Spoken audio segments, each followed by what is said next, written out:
Hey, I have been watching you from behind. How did you create entire report under 5 minutes? Simple, because I've been using the latest AI features of Microsoft Excel, Microsoft Word and Microsoft PowerPoint, I'm able to do all of this work just under 5 minutes. Can you please teach me the same? Absolutely I can. A spill effect will be a time saver for us, and it's going to spend a little time to get what we want to get out of it. But if you're using 2016 version of Excel, probably the spill effect will not be a part of your Excel. So what we will do is we will see how we're going to build these dimensions. Now I have a set of employees with me, and then I have their salaries or their sales done during the period. This is the sales department based salary creation here, and I'm going to give them a commission. Based on the commission, their gross salary will change. Once they get the gross salary, from there on I will be keep deducting the general statutory deductions like PF, ESI and income tax, and then I'll pay the net tax here. Again, in here I'm going to improvise our data set with two new formulas.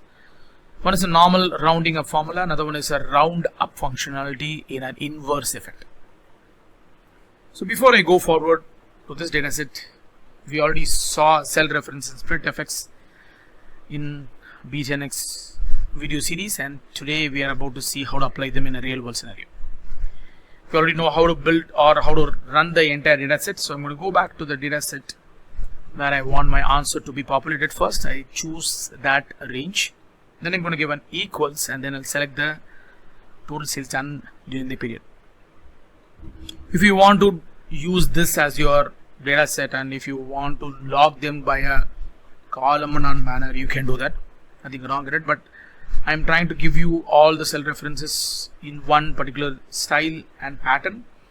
So the commission calculation will have one part of the data as a relative cell reference, and the commission rate that I'm going to take is a flat 2.5% as a field series here. I'm going to press the multiplication symbol and then select the commission here. Once I do that, I'm going to fix it or freeze that cell. I'm going to give an F4 once. That's going to give an absolute cell reference. You will see a dollar in front of your alphabet, and you see a dollar in front of your numbers. And as I chose this range already, so if I want to populate this answer for the entire column, I'll press a control and enter. That's going to populate my entire list here. But I feel the commission rate is coming in decimal numbers here. I don't want decimal numbers to be paid. I want to pay them in a rounded value here. I want to pay them in the multiples of 10. So I want to just say if it is 11,166, I want to pay it as 11,170, 16,350, 13,850, 10,950, 15,960, and so on and so forth. To do this, I'll edit my formula, and in front of my formula, I'm going to add a function called round up functionality. Then I give a comma and then give a -1, which gives you an inverse effect. When I give a -1 here, it is going to multiply or convert all the values in the multiples of 10 for me. When I give a control and enter, that's going to populate on my list. As I said to you earlier, you'll see the valuation is completely. Now I don't get the commission in a naya paisa or in a decimal numbers. Instead, I'll get the rounded off numbers in the multiples of 10. Now I'd like to do the same logic for the next dimension. But again, this place we will be using the row and column block together, called mixed cell reference. As we saw an example in our cell references earlier, if you're going to select the data set in a columnar manner, then you will be pushing that to a column block. If the data are row manner, then you'll put that in a row block here.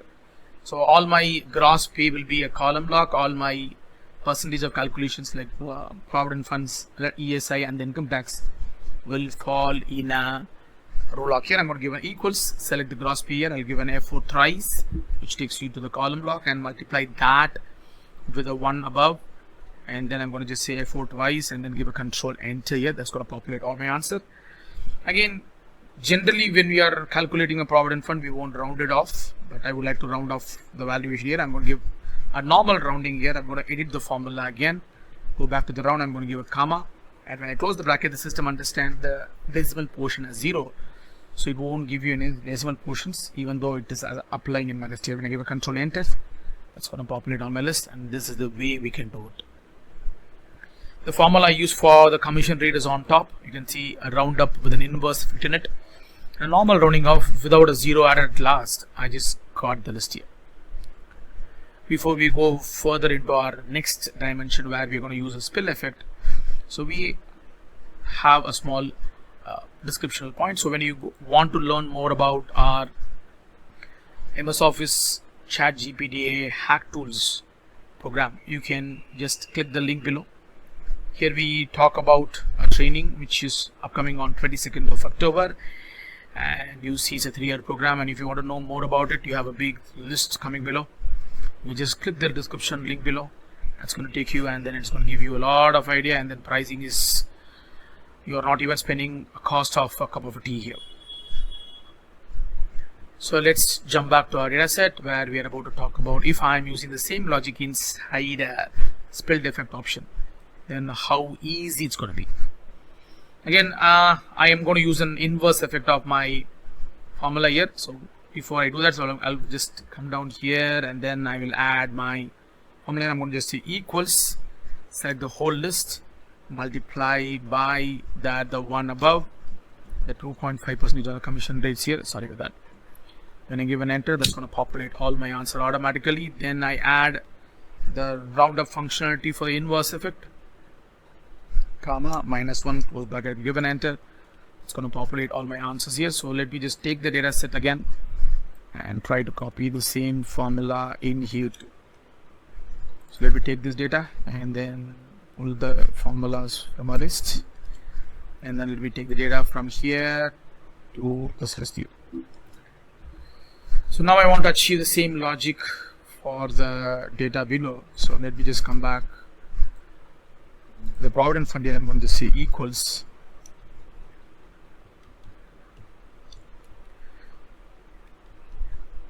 select the cells here from top to bottom, multiply with the cells above in this list. When I give an enter, that's going to populate all my answer. I'm going to give a round functionality here, and then give a comma, close the bracket, and give an enter. That's going to populate the data sets here. Now the amount of effort that I did is nothing, but the way in which I calculated the data sets, my first point, it is on a cell based one. This is a range based one, and it gives you the answer at a much faster rate here. So the time that I took to answer the first point will be somewhere around a 5-minute time, and I would have done that in a minute or a couple of minutes here. That's the advantage when you are having a spill effect in your list. If you're using Office 2019 and above version, probably you'll get the spill effect automatically. This is Vinod signing out from B10X YouTube channel. Please like, comment and share our videos, and also subscribe our channel so that you will get all the informative videos upcoming will all be learned by you easily. Don't forget to click the bell icon too, that notifies you any new videos and a list. Thank you so much. Happy updating.